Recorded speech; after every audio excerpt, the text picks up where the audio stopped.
फडणवीस दिल्लीला जाणार का अशी चर्चा आहे, पण काल फडणवीसांनी उत्तर दिलेलं आहे की मी महाराष्ट्रातच राहणार. पण काल किती चर्चा करा, काल किती पतंग काल उडवा.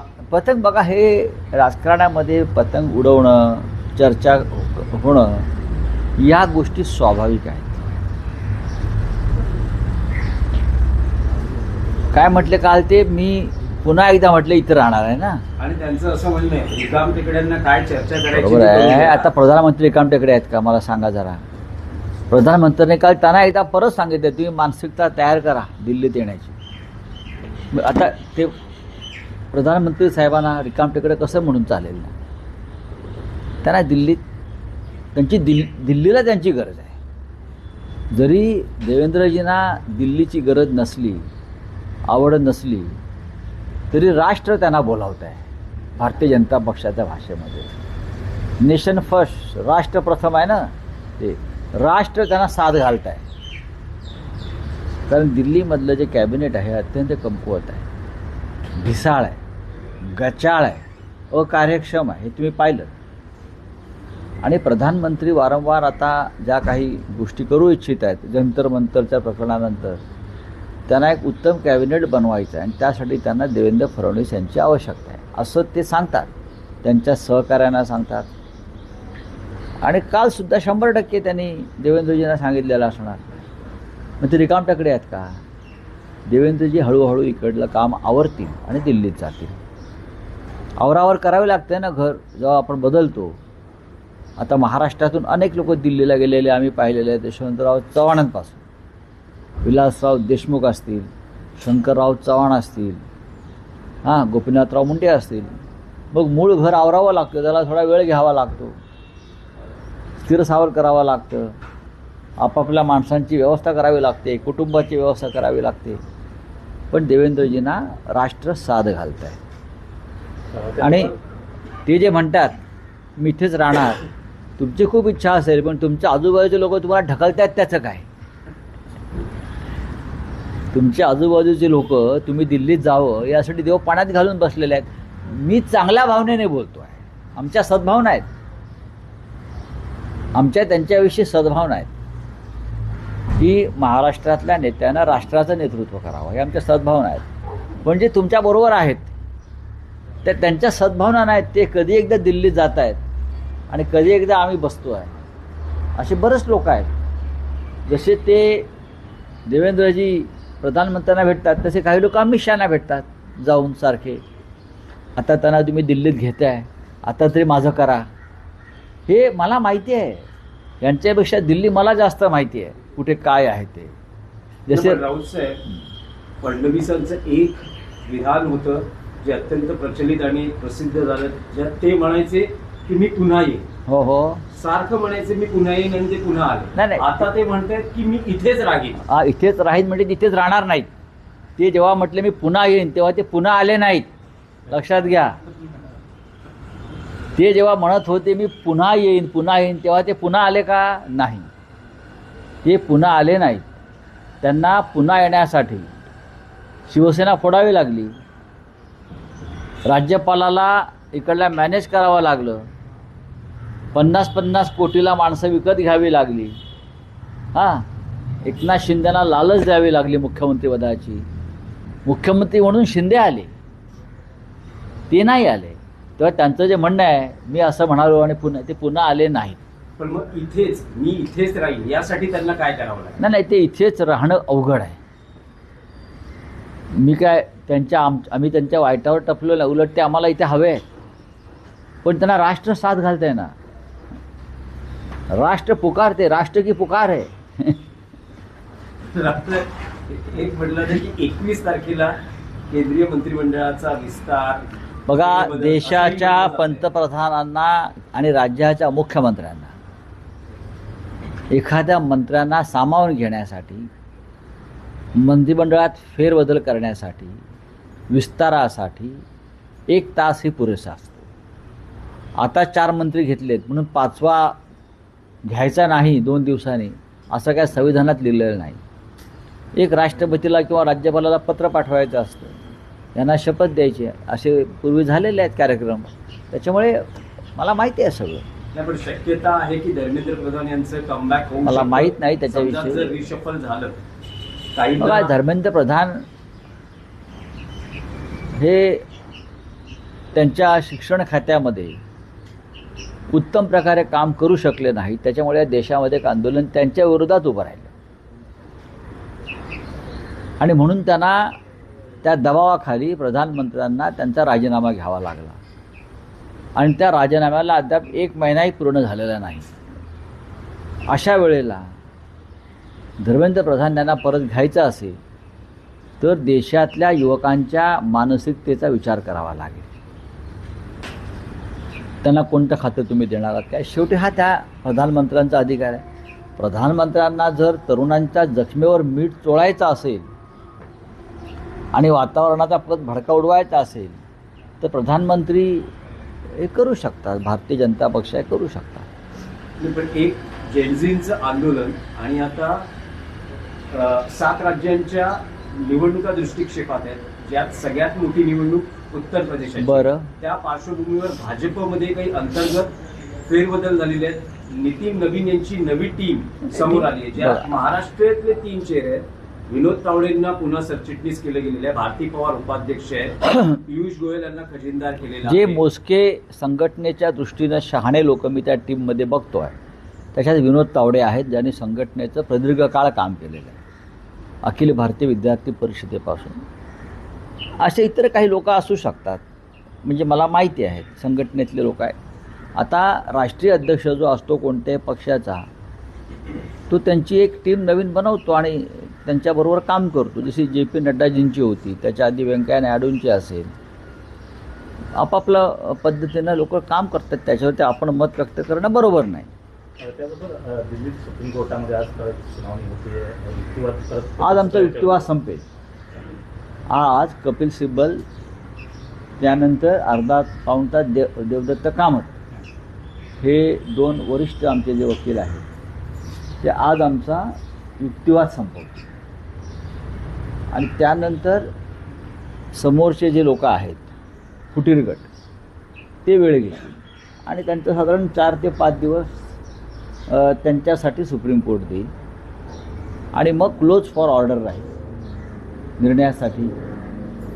आणि साधारण 1.5 महिन्याच्या दरम्यान, 1-1.5 महिन्यात तेवढा वेळ लागतो, कारण हा खटला अत्यंत महत्त्वाचा आहे, ऐतिहासिक आहे, माइलस्टोन जजमेंट असेल, तर त्यासाठी त्यांना 1-1.5 महिना लागेल असं वाटतंय मला. भारतीय जनता पार्टीप्रमाणे आता दिमागी नक्सल चांगली गोष्ट आहे. प्रधानमंत्री एक नवीन विषय जनतेला देत आहेत, राजकारण्यांना देत आहेत, चांगली गोष्ट आहे. सर, काल तुम्ही नाशिक दौरा केला, रस्त्यांच्या दुरावस्थेची पाहणी केली.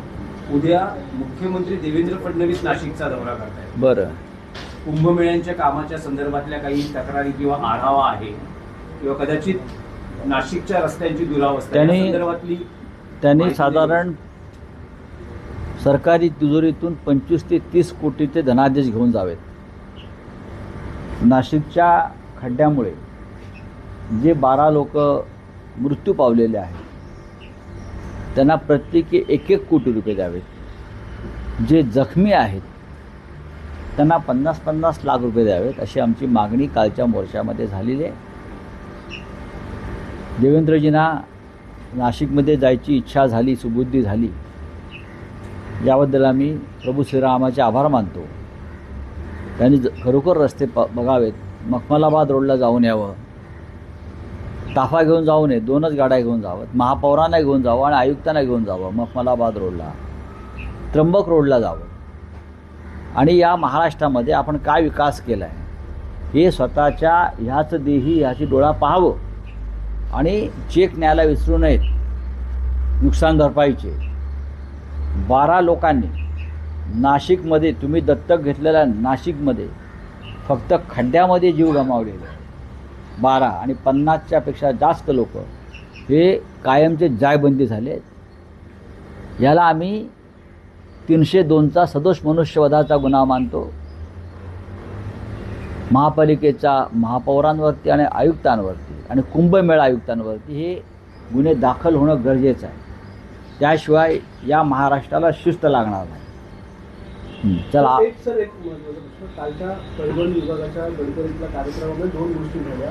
एक तर वंदे मातरम चुकीचं लावलं गेलं, त्याच्यामुळे अनेकांनी त्याला थांबवलं. मग ते बरोबर वंदे मातरम जे ते लावलं आहे बॉलिवूडचं वंदे मातरम लावलं गेलं. दुसरं एक गोष्ट आली ती म्हणजे पुन्हा एकदा शिवसेनेच्या कार्यक्रमामध्ये म्हणजे एकनाथ शिंदे यांचा जो परिवहन विभागाचा कार्यक्रम होता त्यामध्ये एकही भाजपचा नेता नव्हता. याच्या आधी देखील डोंबिवलीतल्या कार्यक्रमात नव्हते. त्याच्या आधी असं ही सलग रांग लागलेली आहे शिवसेनेच्या मालिका आहे अपमानाची. ठाणे जिल्ह्यामध्ये नव्हे तर संपूर्ण महाराष्ट्रामध्ये भाजपा आणि ते मिंदे गटामध्ये ही फूट स्पष्ट दिसते. जिथे मिंदे गट आहे तिथे भाजपा नाही, जिथे भाजपा आहे तिथे मिंदे गट नाही. हे आता नवीन राहिलेलं नाही. ही दरी वाढत चाललेली आहे, त्याच्यामुळे ते दरे गावात जातात. हां, या दरीमुळे. आणि वंदे मातरम चुकीचं लावलं त्याबद्दल त्यांचा गुन्हा दाखल व्हायला पाहिजे. राष्ट्रगानाचा अपमान करण्यासंदर्भात एक विधेयक अमित शहा यांनी संसदेमध्ये मंजूर करून घेतलं. यापुढे जो वंदे मातरमचा अपमान करेल त्याला 7 वर्षाची सजा होईल. अशा प्रकारचा कायदा कालच्या संसदेच्या अधिवेशनामध्ये सरकारने मंजूर केल्यावरती ही पहिली केस आहे. जरी पहिली केस असेल तर एक आदर्श कायद्याचं पालन करणारं सरकार म्हणून देवेंद्र फडणवीसांनी आणि ठाण्याच्या पोलीस आयुक्तांनी वंदे मातरमचा जो काल अपमान झाला आपण म्हणताय त्या कार्यक्रमात, ताबडतोब त्या कायद्यानुसार गुन्हा दाखल व्हायला पाहिजे ना. मग कायदा कोणासाठी येतो? कशाला कायदा केला आहे तुम्ही? हां, एकनाथ शिंदे हे काँग्रेसमध्ये जाणार होते अशा प्रकारचं पृथ्वीराज चव्हाण यांनी सांगितलं होतं. त्यानंतर काल दलवाई यांनी देखील त्याचा पुनरुच्चार केला. बघा, एकनाथ शिंदे यांनी बरीच चाचपणी केली वेगळ्या मार्गाने. जेव्हा महाराष्ट्रात काँग्रेस सत्तेवर होती तेव्हा अहमद पटेल यांच्या माध्यमातून ते दिल्लीमध्ये अशा बैठका घेत होते, हे आमच्या कानावर आलं होतं. आता एकनाथ शिंदेची मानसिकता आपण नंतर पाहिली म्हणजे भाजपला गेले. त्यांना काय करून सत्तेत जायचं होतं. आणि पृथ्वीराज चव्हाण हे काँग्रेसच्या आणि सरकारमधल्या अंतस्थ वर्तुळातले असल्यामुळे त्यांच्याकडे जास्त माहिती होती आणि त्याच माध्यमातून ती माहिती आमच्याकडे येत होती. आणि तेव्हाही ते दिल्लीमध्ये रात्रीचाच त्यांचा प्रवास असायचा. ते कोणाच्या गाडीतून जात होते, काय होते, ही सगळी माहिती तेव्हाही आमच्याकडे होती. पण आता ते भारतीय जनता पक्षामध्ये गेले आहेत, अमित शहा त्या पक्षात गेलेले आहेत. कुंभमेळ्याच्या कामाचा बनावट वर्क ऑर्डर देकर की माहिती त्याच्यावर काल बोललो मी. चला, थैंक यू. बोलिए. बीजेपी की नई टीम तैयार हुई है, इसका क्या कहना है? स्वीटी ने कमबैक देखिए, बात ऐसे है, किसका कमबैक होता है, किसको बाहर निकाला जाता है, ये उस पार्टी का एक अंदरूनी मामला होता है, संगठन का. उस बारे में किसी और पार्टी के लोगों ने बात करना ठीक नहीं है. भारतीय जनता पार्टी के एक अध्यक्ष है नितिन नवीन जी. नवीन का मतलब मराठी में होता है न्यू. अब नए नए आए हैं तो उनकी नई नई टीम बनेगी. अब वो क्या चमत्कार करते हैं वो देख लेंगे. कुछ पुराने लोग आए हैं जिसको निकाला था, स्मृति जी को वापस चांस मिला है, राम माधव जी को चांस मिला है, विनोद तावड़े जी हमारे हैं उसमें. सबसे अनुभवी व्यक्ति अगर कोई होगी तो विनोद तावड़े है उसमें. संगठन के बारे में देख लेंगे, संगठन है उनका. सवाल उठाया जा हाँ? रहा है, कप्तान पे ही सवाल उठाया जा रहा है. टीम चेंज की पर कप्तान पे भी सवाल उठा हुआ है. आप कप्तान कौन है? नितिन नवीन जी है ना. कौन है आप मुझे बताइए ना. कप्तान कौन है बताइए ना. आप किसको कप्तान मानते हैं? मोदी जी. मोदी जी 2029 से पहले कप्तानी चेंज हो जाएगी. तो दिमागी नस्लवाद जो बताया गया है इस पर क्या है? दिमागी नक्सलवाद एक जिसके दिमाग से आया है, चाहे प्रधानमंत्री हो या प्रधानमंत्री को स्पीच लिख कर देने वाले हो, उनके दिमाग के बारे में देश को बहुत चिंता है. उनका दिमाग ठीक है क्या नहीं वो देखना पड़ेगा. अगर ठीक नहीं है तो उनके दिमाग पर सर्जरी करनी पड़ेगी. इस देश के युवाओं को, पढ़े लिखे लोगों को आप दिमागी नक्सलवाद बोलते हो, ये कहाँ से आता है ये शब्द? कभी कॉकरोच बोलते हो, कभी दिमागी नक्सलवादी बोलते हो, कुछ और क्या बोलते हो. आपका दिमाग ठीक नहीं है। सर इलेक्शन कमीशन की तारीफ की गई ट्रम्प के द्वारा। अरे छोड़ो, तर झूठी मंत्र्यांचे अधिकार रद्द करण्याचा पुन्हा एकदा अधिकार जो आहे तो मुख्यमंत्र्यांकडे गेलेला आहे 2022 नंतर मंत्र्यांनी जे काही अधिकार घेतलेले आहेत